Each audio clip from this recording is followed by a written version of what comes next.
Ciao a tutti e bentornati in cucina. Vediamo come si può sfruttare al meglio, dato il periodo, il radicchio tardivo e lo vediamo realizzando un risotto con radicchio e taleggio.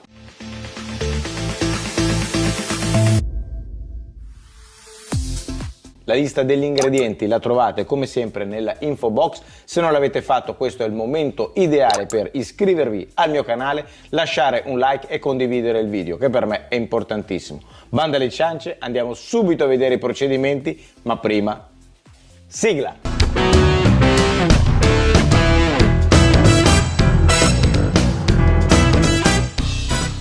Ci occupiamo delle verdure per creare il brodo. Allora andiamo a tagliare l'estremità della carota, non tiriamo via la pelle, la buccia non la tiriamo via, andiamo semplicemente a farla così, grossolana, ne facciamo due.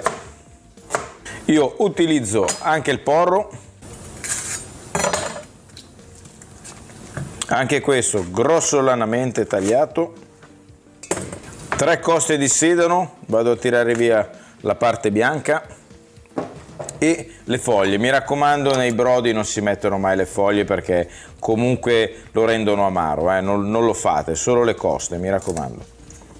Anche questo lo tagliamo grossolanamente e lo mettiamo da parte. Recupero anche i gambi del sedano, mi raccomando, non le foglie, soltanto i gambi, e questi qua ci serviranno. E anche questi li mettiamo da parte. Per la cipolla la vado a tagliare a metà. Sedano, carota, gambi di prezzemolo. Gli aggiungo 2 litri di acqua fredda, una fogliolina di alloro e un goccio di olio extravergine di oliva. Vado sul fuoco e la faccio sobbollire. L'importante è che abbia il coperchio, che sia leggermente aperto e che non vada in ebollizione forte, quindi sul minimo, tenetelo sul fornello con la fiamma al minimo. Ora mi concentro sul radicchio. Ci sono varie tipologie di radicchio, c'è quello rotondo, c'è quello di Treviso, questa qui è una qualità tardiva. La cosa che lo contraddistingue è che è più dolce, rimane più dolce rispetto agli altri radicchi che ho menzionato prima. C'è da dire che il radicchio, poi lo vedremo nella preparazione, per mantenere le sue caratteristiche e non farlo diventare amaro va cotto veramente pochissimo, quindi adesso lo vediamo. Ora ci limitiamo a tagliarlo a pezzettini, striscioline come preferite, il più piccolo possibile. Altro elemento fondamentale per questo risotto è la cipolla, come per tutti i risotti, ma non si sa mai quanta ne va aggiunta, quindi diciamo che una buona proporzione è utilizzare, in base al peso del riso, il quantitativo di cipolla deve essere 1/10 del peso del riso e il burro invece, che è un altro elemento fondamentale, sarà all'incirca 1/5 del peso del riso. Quindi adesso ne vado a tagliare un pezzo. Io utilizzo questa bianca, potete usare quello che volete, io preferisco quella bianca. Vado proprio a fare tocchetti piccolissimi.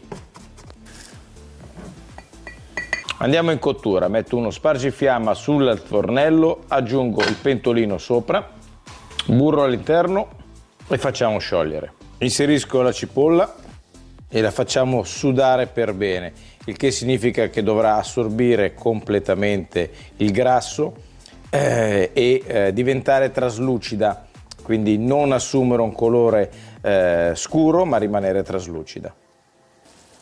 Questo è il riso che vado a utilizzare, è un Carnaroli, viene prodotto nell'Odigiano ed è quello che secondo me si presta molto bene per fare i risotti. Poi si può usare anche il Roma, il Vialone Nano, però sinceramente il Carnaroli è il top. Andiamo a tagliare il tocchetto, il taleggio. Possiamo andare dentro con il riso. La tostatura del riso è la parte fondamentale del risotto, è importante perché così facendo riescono poi a rimanere compressi gli amidi e a venire fuori solo nella fase finale. Ci sono vari tipi di tostature, si può fare anche a secco senza niente, oppure come ho fatto io con il burro e la cipolla. Io per questa tipologia di risotto rimango fedele al metodo del maestro Marchesi. La cipolla e il riso si devono completamente confondere insieme, quindi è un binomio straordinario quello del risotto. Quando capiamo che il riso è tostato? Nel momento in cui, andandolo a toccare, ovviamente è caldo, e quando inizia a fare questo suono, questo canto meraviglioso. Quindi quando il riso, si dice nel gergo tecnico che il riso è tostato quando canta. C'è anche chi porta all'esasperazione questa tostatura per anche 8-10 minuti, sinceramente ritengo che non sia necessario. Ora, cosa fondamentale invece è alzare leggermente la fiamma e andare a sfumare con il vino. Io utilizzo quello bianco, questo darà acidità, un tono di acidità al riso. Cosa importante, iniziamo a contare i famosi 15, 18, 20 minuti di cottura del riso dal momento in cui iniziamo ad aggiungere i liquidi, quindi anche nel momento in cui sfumiamo col vino. La parte alcolica del vino evaporata, possiamo iniziare ad aggiungere il brodo vegetale che lo lasciamo sobbollire. Andiamo a ricoprire completamente il riso e aggiungiamo poi di volta in volta circa 150 ml di brodo. Allora, vedete come un buon riso rimane compatto? Vi faccio vedere bene come rimane compatto. Adesso siamo a circa 6 minuti dalla fine, 5-6 minuti dalla fine della cottura, e posso andare ad aggiungere il radicchio. Il radicchio, mi raccomando, si cucina il meno possibile proprio per la questione di lasciarlo sempre, di non farlo diventare amaro. Perfetto, il riso è cotto, andiamo a spegnere, copriamolo, lo lasciamo riposare e dobbiamo far raggiungere la temperatura del riso intorno agli 80 gradi. Siamo intorno agli 80 gradi, perfetto. Lo metto qua per farvi vedere meglio, in modo che possiate osservare meglio l'operazione di mantecatura. Aggiungiamo il burro ghiacciato all'interno, il taleggio e il parmigiano reggiano. Ora andiamo a mescolare il tutto fino a quando si sarà sciolto, ci vorrà veramente pochi istanti.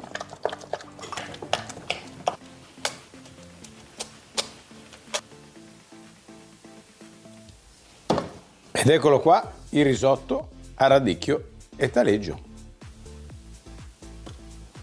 Vediamo com'è venuto. Allora, ecco qui com'è il risotto, ve lo faccio vedere bene da questa parte, guardate come risulta cremoso. Dobbiamo solo andare ad assaggiarlo. Mi metto qui a favore di camera e vado, Questo qua è una meraviglia. Lo provo.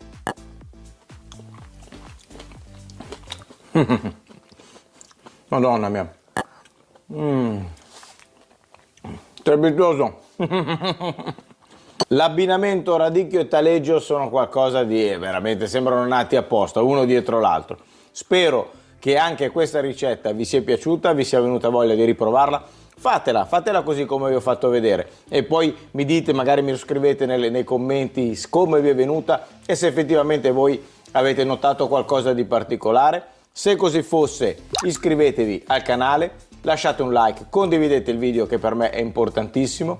Ci vediamo come di consueto nella prossima video ricetta. Ciao a tutti dalla Crapa Pelata. Ciao belle gioie. Ciao.